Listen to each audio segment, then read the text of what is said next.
Hi, let's get your new bike reassembled and ready to ride. In the box you have received a copy of our brief assembly guide as well as the Bicycle Owner's Manual. Please read these before reassembling or riding your new bike. This video is only a supplement to the printed materials. On various Giant and Liv models you're going to have a D-Fuse seat post. That means it's got a flat spot on the back side of the post. And I just want to show you how to install that and give you some pointers there. The seat adjustment for seat height is going to be right below this little rubber seal which you saw me sliding there. And you also usually have some gradient marks here, which is kind of nice, so you can see where you are and what adjustments you're making. So when you first get the bike, this seat post may or may not be in. So I'm just going to pull this all out and show this to you. Sometimes you have to twist this a little bit to get it freed up.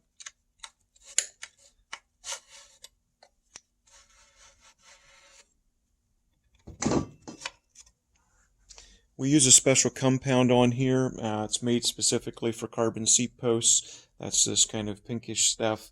It looks like grease, but it's got a little bit of grit to it. If your bike looks like this when you get it, what you need to do is slide this seat post in like that. Get it aligned to the back side back here. And then slide this little wedge piece in. You want to make sure that this is down flush with the frame right here. And then you can of course slide your seat post up or down wherever you need the height and then tighten this up. Get your alignment right up top here and tighten that. We also, for the final tightening, typically use a torque wrench, and most of these for carbon frames are 6 Newton meters. The rating is stamped right up here.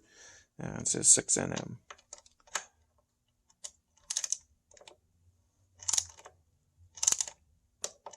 Just like that.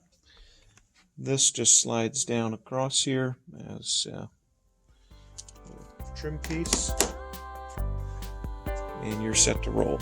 That's a D-Fuse seat post adjustment.